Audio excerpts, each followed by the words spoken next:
आपके प्रश्नों को आमंत्रित करती हूं। आशा यही है कि प्रश्न इन्हीं सारे मुद्दों से जुड़े होंगे ताकि इनका प्रभाव कहीं कम ना हो जाए।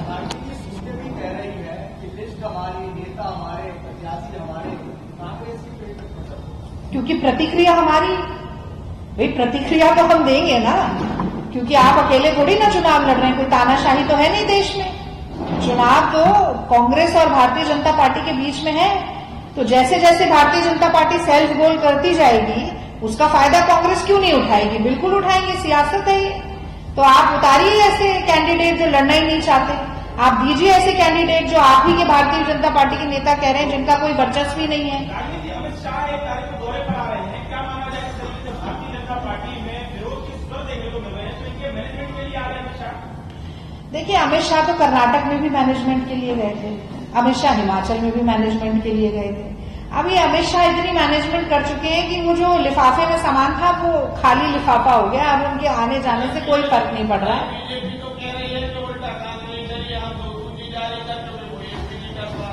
आप अब देखिए, चुनाव क्या बिना सूची के लड़ा जा सकता है? सूची तो जारी होगी होगी। हाँ, तो बिल्कुल होगी। अभी क्या अधिसूचना जारी हो गई है? अधिसूचना नहीं आई ना, वो तो इसलिए निकाल रहे हैं क्योंकि 18 साल में काम नहीं किया, तो जल्दी प्रत्याशी देने पड़ रहे हैं कि थोड़ा बहुत कर लें, और अंतिम रेवड़ियां भी बांटनी है ना जल्दी जल्दी, इसलिए दौरे हो रहे हैं। 18 साल में कुछ हुआ नहीं। जैसे दरभंगा में एम्स बना रहे थे, एक आध अभी अमित शाह और मोदी जी भाषण में यहाँ भी एम्स बना के आपको हवाई दिखा के चले जाएंगे।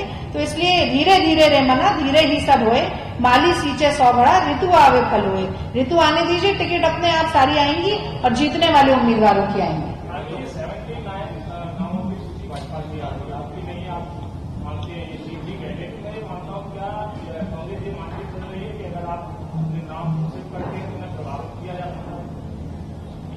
देखिए, कांग्रेस के उम्मीदवार जो उतरेंगे वो जनता को प्रभावित कर चुके हैं, तो जनता उन्हें वोट देगी और पूर्ण बहुमत की सरकार हम बनाएंगे। 150 से एक कम सीट हमारी आएगी नहीं, और जैसे जैसे चुनाव परवान चढ़ेगा और सीटें बढ़ेंगी, तो आप उसकी चिंता मत करिए। फिर आपके पास अखिलेश यादव मध्य प्रदेश में थे और उन्होंने ऐलान किया है कि 20% महिलाओं को टिकट देगी।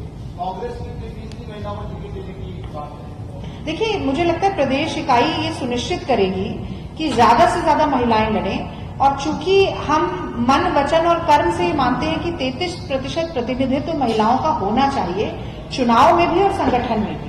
उसके साथ साथ जो चुनावी समीकरण, और हर प्रदेश का अपना एक अलग समीकरण है, उसको देखते हुए हम ज्यादा से ज्यादा महिलाओं को टिकट देंगे। और मुझे लगता है रणदीप सिंह सुरजेवाला जी इसके बारे में बहुत जल्दी एक प्रेस वार्ता करेंगे।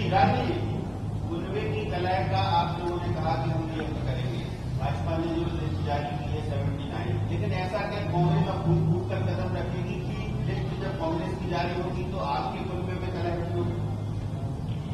देखिए, अब भाजपा के कुनबे में कलह है तो ये पूर्वानुमान लगा लें कि अब कांग्रेस के कुनबे में भी कलह होगी। हमारे कुनबे में कोई कलह नहीं है। हमारे कुनबे में बहुत सहृदयता है, हमारे कुनबे में बहुत स्नेह और प्रेम है, और उसी के साथ मिलकर बैठकर समन्वय से टिकट बांटे जाएंगे। और अब देखिए, सूची वहां दिल्ली में सीईसी में से निकल के सूची कुछ ही समय में आने ही वाली है, तो बहुत समय है नहीं, और इसका मैं विस्तृत जवाब तब दूंगी जब सूची आ जाएगी, क्योंकि अभी जो हुआ ही नहीं उसका पूर्वानुमान लगा के हम क्यों उस पर टिप्पणी करें। जी, सुना नहीं मैंने, फिर से नहीं बोल लीजिए।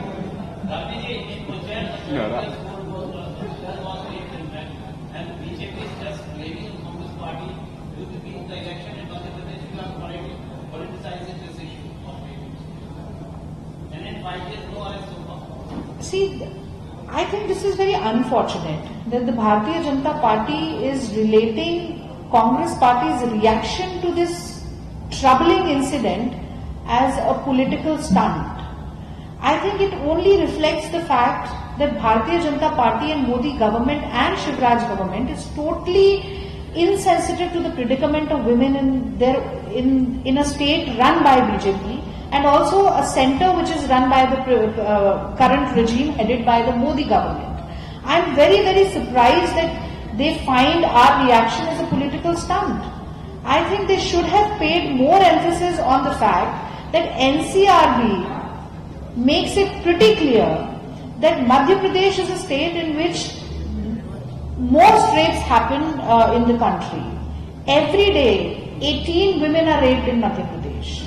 I think NCRB statistics of 2021 tell us that the highest number of rapes have happened, I think 33,000 have happened in the entire country, out of which around 5,000 rapes have happened in Madhya Pradesh itself. It is the most unsafe place for women. And if Modi ji was so proud of a double-engine government, then he should have told what Raj Dharma is to Shivraj Singh Chauhan. That has not happened. तो राजधर्म तो मोदी जी को ही नहीं अभी समझ में आया, तो वो शिवराज सिंह जी को कैसे करेंगे? And it is such a heart-wrenching incident. I think a sensitive statement should have been issued by Modi ji over this statement. Why has he not spoken? Why has none of the female ministers of his government spoken on this issue? This only proves that they're highly insensitive, and they themselves want to put the blame on us that we are politicizing it. But we are asking a very viable question. And we will keep raising this concern, we will keep raising this question, because we believe that gender justice should not be a fragile myth in this country. इसी से संबंधित मेरा सवाल था। 18 साल में PCC और यहाँ का मीडिया से जनता तक इस बात को नहीं पहुंचा पाया जो एनसीआरबी के डेटा जिसको आप शेयर कर रहे हो, आईएएस की बात करो, जनता में इस बात का परसेप्शन क्यों नहीं बना? देखिए, जनता में तो था, हमने तो पिछली बार भी सरकार बनाई ही थी। अब वो साम दाम दंड भेद, ये डीमोनेटाइजेशन के बाद सारा जो काला धन इकट्ठा कर लिया है उसका प्रयोग करके इन्होंने सरकार गिराई हमारी। पर इस बार जनता इस लायक इनको छोड़ेगी नहीं कि ये सरकार गिरा पाए। जब 150 से 180 सीटें हमारी आएंगी तो इनके पास बचेगा क्या करने के लिए? तो जनता के पास संदेश है, पर ये इनके इन प्रकार कुछ ना कुछ करके बच जाते हैं, और खासतौर से भावनाओं के स्तर पर खेल कर बच जाते हैं। पर काठ की हांडी बार बार नहीं चढ़ती, इन्होंने तो 3 बार चढ़ा ली, अब काठ की हांडी जलने ही वाली है बस थोड़ी देर में।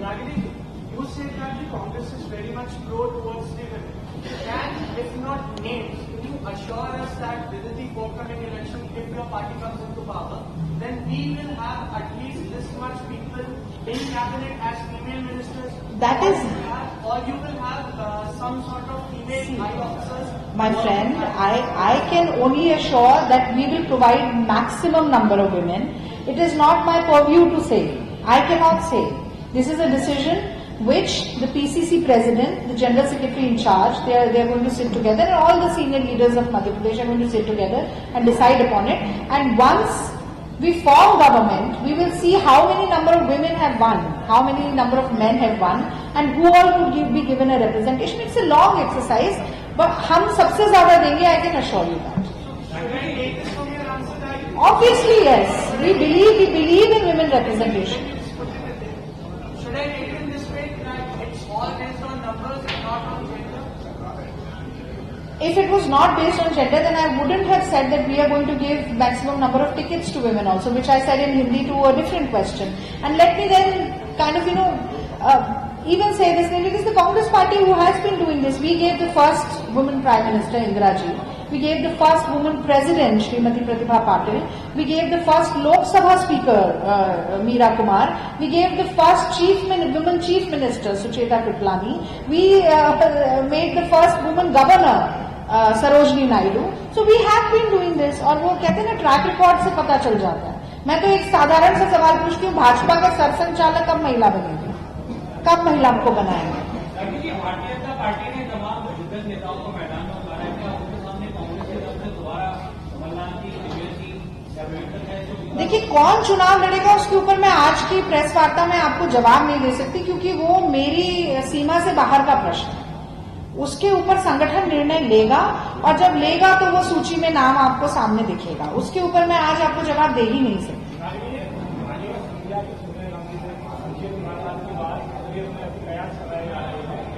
किसकी मुलाकात हुआ? हाँ हाँ,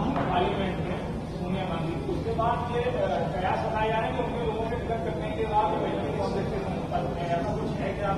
पता नहीं, मैं तो पढ़ रही थी, ये कयास लगाया जा रहा है कि अभी ज्योतिरादित्य सिंधिया जी का भी नाम आने वाला है लिस्ट में चुनाव लड़ने के लिए। तो अब बताइए, अब आप कुछ और बात कह रहे हैं, ये तो बिल्कुल ही अलग है। तो अभी कयास मत लगाइए, देख लें, आ जाएगा तो उसमें भी टिप्पणी दे देंगे।